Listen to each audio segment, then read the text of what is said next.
Bem-vindos ao Dermato para Dermato, nossa sessão de casos clínicos do Dermato Aula.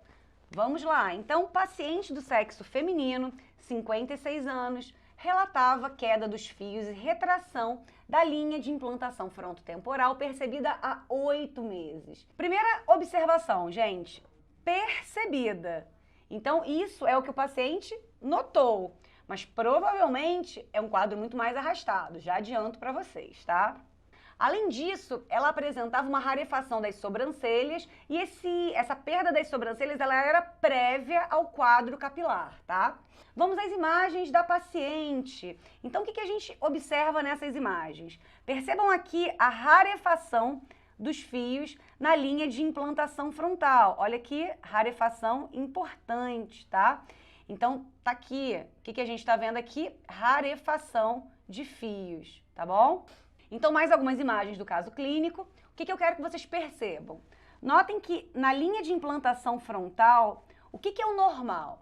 O normal é a gente ter primeiro fio do tipo velos, tá? Que são aqueles fios bem fininhos, e depois a gente ter o início, né, de fios com características de fios terminais. Percebam que nessas áreas, ela já tem aqui o início da linha de implantação com fios terminais. Ela não tem fio do tipo velos nessa região da linha de implantação frontal. Isso é uma excelente dica. Além disso, ela tinha aqui, ó, rarefação do terço distal das sobrancelhas, tá? Também é uma excelente pista para esse caso. Nas regiões parietais, na região occipital, nada digno de nota. Vamos então para o que interessa. Tricoscopia. Tem gente que morre de medo de tricoscopia. Então, depois que vocês acompanharem a gente aqui, vão perder esse medo. Bom, primeiro a tricoscopia da região frontal. Então, tá aqui a imagem clínica, tá? E a tricoscopia da região. Vamos então ver o que eu sinalizei aqui para vocês. Primeira alteração. O que vocês notam nessa área que eu sinalizei? Exatamente o que eu falei na imagem clínica. Cadê os fios do tipo velos? Não tem, tá joia? A gente já tem a linha frontal começando com fio do tipo terminal, tá? Então, essa perda dos fios tipo velos na linha de implantação frontal é, na verdade, a primeira característica, né, o primeiro sinal tricoscópico dessa entidade. Então tá aqui, perda de velos na linha de implantação frontal. Além disso, a gente tem um outro achado aqui, nessa região que eu sinalizei para vocês. Na verdade, eu não estou vendo o que eu deveria ver. Percebam que eu não tenho mais abertura folicular nessas regiões que eu marquei. Então, a perda das aberturas foliculares caracteriza um grupo de alopécias chamado alopécias cicatriciais, tá? Então, ausência de aberturas foliculares. Isso é indicativo de alopécia cicatricial. Mas aquelas não são as únicas alterações tricoscópicas nessa imagem. Tem mais uma que eu sinalizei para vocês. O que a gente está vendo? Bom, isso aqui é escama, mas é um padrão de descamação próprio, que a gente chama de plug folicular. É como se as escamas estivessem inseridas bem na base do fio, tá? Bem no orifício folicular, tá joia? Plugs foliculares, marquei aqui para vocês. Mais uma imagem de tricoscopia, só que agora da região temporal. E aí nessa imagem, também já percebemos o quê? Ausência de abertura folicular, a gente tem perda dos fios tipo velos na linha de implantação frontal, mas eu tenho um novo achado nessa região, nessa imagem, que é isso aqui que eu sinalizei para vocês. Olha como esse fio tá esquisito, esses dois fios estão esquisitos.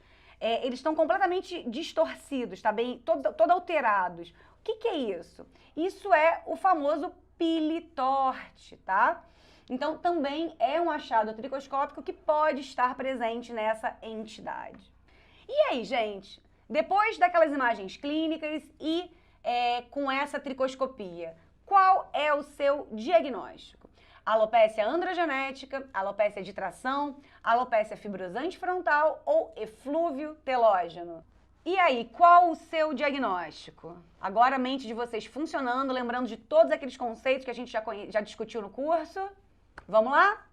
Diagnóstico final, Alopecia fibrosante frontal confirmado por biópsia, só que não consegui trazer a imagem do histopatológico para vocês. Mas foi confirmado por biópsia esse caso, tá bom? Então eu vou trazer aqui alguns fatos relevantes que podem ajudar numa prova ou até mesmo no dia a dia de vocês.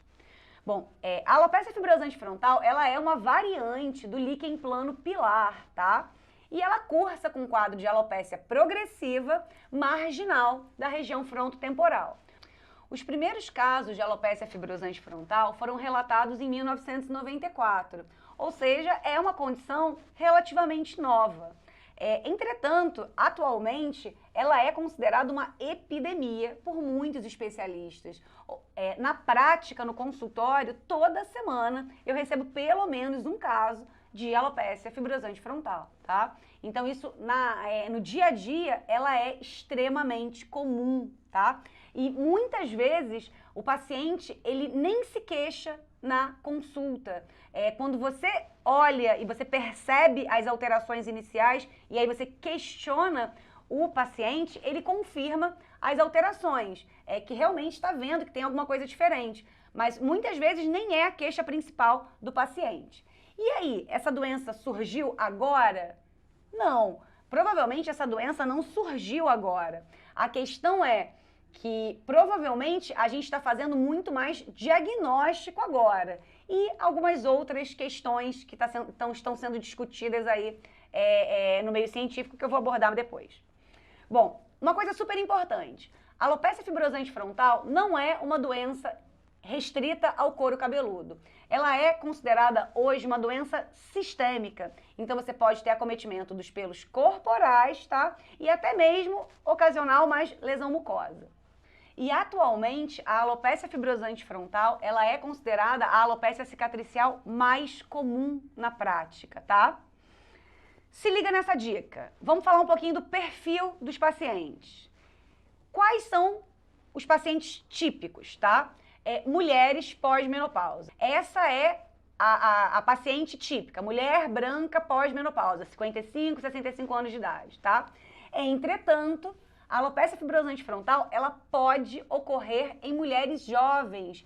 15% dos casos ocorrem em mulheres jovens. Outra coisa é que a alopecia fibrosante frontal, ela não é exclusiva de mulheres. Existem casos de homens com quadros de alopecia fibrosante frontal. Então, cuidado, também é uma excelente pegadinha de prova, tá? Existe um contexto familiar, uma história familiar positiva em 8% dos casos. Eu já, inclusive, vi casos de 3 irmãs, as 3 com quadro de alopecia fibrosante frontal. Tenho no consultório, assim, é muito comum até. Na literatura eles falam 8%, mas eu acho que na prática é até um pouco mais, tá joia? Pode haver associação com o líquen plano mucocutâneo, mas não é muito frequente, menos de 15% das pacientes têm essa associação. Óbvio, pode acontecer, ela é uma variante do líquen plano pilar, então isso pode ter outras manifestações também. Com relação à perda das sobrancelhas, esse achado é muito comum e a perda das sobrancelhas ela pode preceder o quadro capilar, tá? Que é o mais comum, na verdade, mas ela também pode ser concomitante à alopécia. E isso vai te ajudar muito no diagnóstico.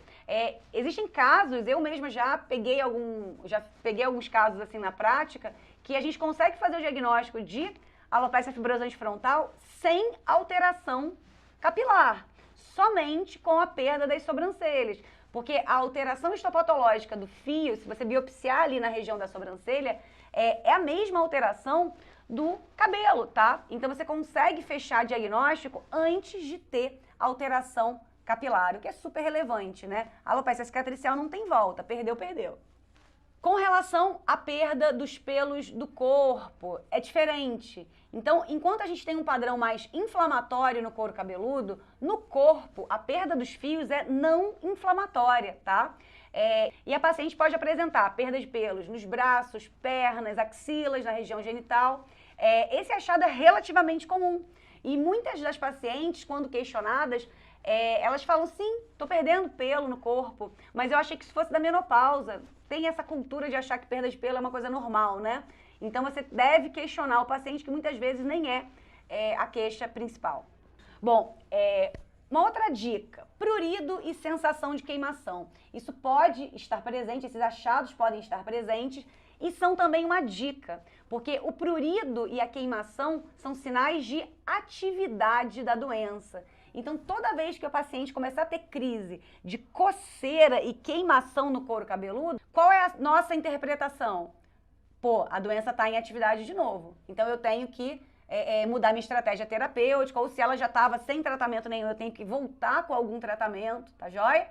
Então, o prurido e a queimação, além de poderem estar presentes, eles são pistas e refletem a atividade da doença. Um outro fato que também pode ser uma excelente pegadinha de prova é que a alopecia fibrosante frontal, apesar dessa relação ser mais prevalente em mulheres, essa relação com a pós-menopausa, ela não tem relação nenhuma com a normalidade hormonal. Então isso também é muito importante. Bom, por último, de dica, né, de fatos, fototipos altos. Pacientes com fototipos mais elevados, tá? Eles podem ter um outro quadro concomitante, que é o líquen plano pigmentoso. Então, também excelente questão de prova essa. Então, pacientes de fototipos mais elevados podem apresentar alopecia fibrosante frontal e líquen plano pigmentoso ao mesmo tempo, tá? Então, isso é super importante. Pra gente finalizar, algumas dicas. Alopecia fibrosante frontal e líquen plano pilar. A alopecia fibrosante frontal, ela é uma variante do líquen plano pilar, tá? Mas existem diferenças. A distinção é principalmente na clínica, tá? Na histopatologia, vai ser a mesma coisa. Os achados histopatológicos são idênticos. Então, biópsia não diferencia as duas entidades, tá? E por último, com relação à inflamação perifolicular. Na alopecia fibrosante frontal, essa inflamação tende a ser menos intensa, tá? No líquen plano pilar, você tem quadros muito mais exuberantes, tá joia? Então, essas foram algumas dicas sobre a alopecia fibrosante frontal e eu espero que vocês estejam gostando da nossa sessão de casos clínicos do Dermato Aula. Espero vocês semana que vem.